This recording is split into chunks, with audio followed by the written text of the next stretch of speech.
Did you know that before Disney's The Lion King ever roared onto the big screen in 1994, there was another young lion who ruled the savannah long before Simba was even imagined? His name was Kimba, the white lion, and his story began almost 30 years earlier in a completely different part of the world. To understand this mystery, we need to go way back to Japan in the early 1960s when a visionary storyteller named Osamu Tezuka was reshaping the future of animation. Tezuka wasn't just any artist, he was known as the god of manga, a creative genius who gave birth to beloved characters like Astro Boy, but among his many creations, one stood out as something truly special: Jungle Emperor Leo, better known to the world as Kimba the White Lion. Kimba's story was one of loss, courage and identity. It followed a young lion whose father, the mighty king of the jungle, is killed by human hunters. Separated from his mother and forced into the human world, Kimba learns about compassion, civilization and leadership before returning to the wild to reclaim his rightful place as king. It was a powerful, emotional story, one that blended philosophy, morality and a deep love for nature. Now fast forward nearly 3 decades. Disney releases The Lion King, a film about a young lion named Simba, whose father, the mighty King Mufasa, is killed in a tragic event. Simba runs away, grows up in exile, learns about himself, and eventually returns home to claim his destiny as king. Sound familiar? Yeah, the similarities are striking. But the question isn't just whether The Lion King was inspired by Kimba the White Lion. The real question is, how much did Disney know? When The Lion King first came out in 1994, critics hailed it as Disney's first completely original story, a new kind of animated masterpiece. Unlike Aladdin or The Little Mermaid, it wasn't based on any fairy tale or myth. But anime fans, especially in Japan, immediately noticed something strange. They'd seen this story before. They'd seen the same clifftop poses, the same father-son themes, even characters that looked suspiciously similar. And that's when whispers of Kimba started echoing through animation circles all around the world. To make things even more curious, there was one tiny but powerful coincidence. The names Kimba and Simba sound almost identical. In fact, there's a long-running story that says Disney's animators accidentally called Simba Kimba several times during production. According to some reports, even one of the American voice actors for The Lion King asked a producer on set, "Wait, isn't this the Kimba thing?" But Disney denied it flat out. Executives insisted that The Lion King was entirely original and that none of their staff had ever heard of Tezuka's Kimba the White Lion. They even said they didn't know who Osamu Tezuka was. That's hard to believe because Tezuka wasn't just any artist, he was the Walt Disney of Japan. In fact, the connection between the two visionaries goes deeper than most people realise. Tezuka had grown up watching Bambi and Snow White, inspired by the magic of Disney animation. He loved Disney so much that when he created Kimba, he designed it with that same warm, emotional storytelling style, one that mixed tragedy, beauty and hope. He even met Walt Disney once in person during a trip to the United States. Disney praised his work and encouraged him to keep creating. It's poetic and ironic that decades later, Disney's own studio would be accused of copying his story. But let's pause and think for a second. What really made people so convinced that The Lion King borrowed from Kimba the White Lion? Was it just the broad themes of a lion prince finding his destiny, or was it something deeper? Let's talk visuals.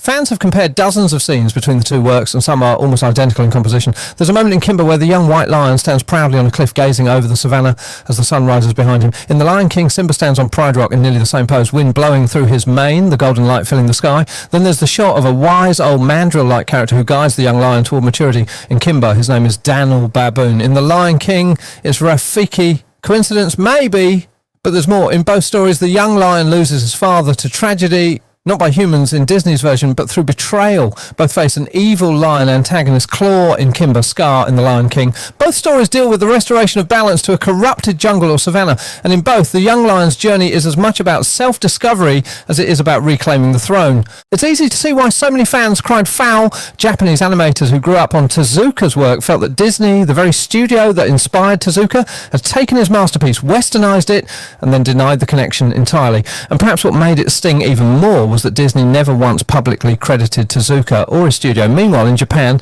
Tezuka Productions responded with silence. They never sued Disney. They didn't accuse anyone publicly. Out of respect for Osamu Tezuka's legacy, his colleagues said they didn't want conflict even though they recognised the similarities. Tezuka's longtime friend Makoto Tezuka would later say that he felt honoured that the world saw echoes of Kimba in The Lion King, but at the same time he admitted that if his father were alive, he might have felt disappointed not to be acknowledged. And yet, this whole debate isn't just about who copied who. It's about something deeper, about how art, culture and inspiration moved between generations. Walt Disney inspired Osamu Tezuka. Osamu Tezuka inspired a generation of Japanese animators, and maybe, whether consciously or unconsciously, Kimba the White Lion inspired Disney's The Lion King. It's like a creative circle one where stories echo through time, changing form but keeping their soul.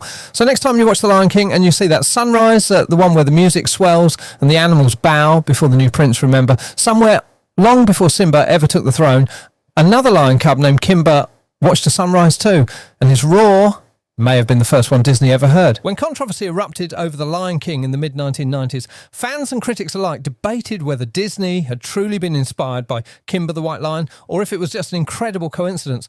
Some Japanese audiences had grown up with Kimba on TV, a lion who was brave, curious and wise beyond his years. And now, 30 years later, Disney's Simba seemed to echo every beat of Kimba's journey. The debate wasn't limited to casual fans. Animators, scholars and journalists began analysing the two works scene by scene. They compared the opening sequences of the sunrise, the animals bowing, and the young lion cub looking up to the sky. The parallels were startling.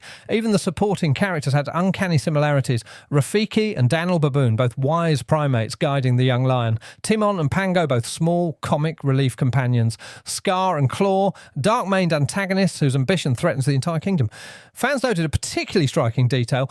In Kimba, the young lion's father dies under dramatic circumstances, leaving Kimba to grow up alone and learn the responsibilities of leadership. In The Lion King, Mufasa dies during a wildebeest stampede, leaving Simba in exile. Both stories use the father's death as a pivotal moment, a rite of passage that shapes the young lion's character forever. Some animators argue that these similarities were unavoidable. After all, storytelling often follows universal patterns. The hero's journey, as described by Joseph Campbell, is a blueprint found in myths worldwide, and The Lion King certainly fits that model. But the sheer number of parallels, both visual and thematic, made it difficult to ignore Tezuka's influence. Disney, of course, officially denied any direct connection. Executives insisted that The Lion King was inspired by Shakespeare's Hamlet, African mythology, and universal storytelling archetypes, not by Japanese anime. They maintained that the project was original, conceived independently from Kimba. Yet inside the animation studios, the truth was more complicated. Several Disney animators later admitted in interviews and documentaries that they had indeed seen Kimba growing up. One animator confessed, "We all knew Kimba. It was part of the animation culture we grew up in, whether consciously or not, its influence is there."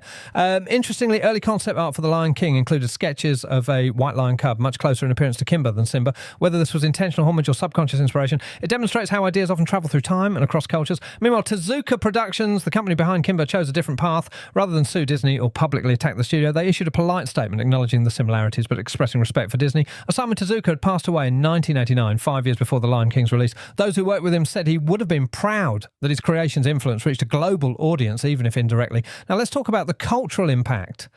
Kimba in Japan wasn't just entertainment, it was a moral story teaching children about courage, empathy and responsibility. Kimba wanted harmony between humans and animals, understanding over-domination and leadership guided by kindness. The Lion King, while more simplified for a global audience, shares these themes: respect for life, responsibility and the journey from innocence to wisdom.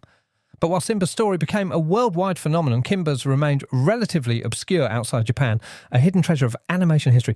Disney's massive marketing machine and Hollywood's reach ensured Simba's tale became iconic, yet the spirit of Kimba lives on in subtle ways, inspiring animators, writers and fans who study both stories side by side. Another fascinating connection lies in the music. While Kimba had a score composed for Japanese audiences designed to evoke wonder and emotion, Disney's The Lion King utilised the talents of Hans Zimmer and Elton John, creating a soundtrack that became legendary. Some critics argue that Disney took Tezuka's emotional blueprint and amplified it with music, cinematic techniques, and a Hollywood-level narrative arc, the result. A story that feels familiar yet fresh, universal yet specific. Even voice acting carries echoes of Kimba. Some Japanese fans noticed that Simba's vocal expressions, his curious wonder, playful innocence, and eventual authority raw mirror the expressions given to Kimba by his voice actors. It's as if Disney captured not just the visuals, but the emotional cadence of Tezuka's original characters. And so the story comes full circle. Kimba may have roared first, but Simba carried that legacy to millions around the world. Both lions teach us about courage, compassion, and the responsibility of leadership. They remind us that inspiration travels across time, cultures, and generations. Next time you watch The Lion King, take a moment to remember Kimba the White Lion, who started it all, because every great story stands on the shoulders of those who came before. Thanks for watching, and remember, keep exploring, keep learning, and never stop being curious. Until next time, roar with courage!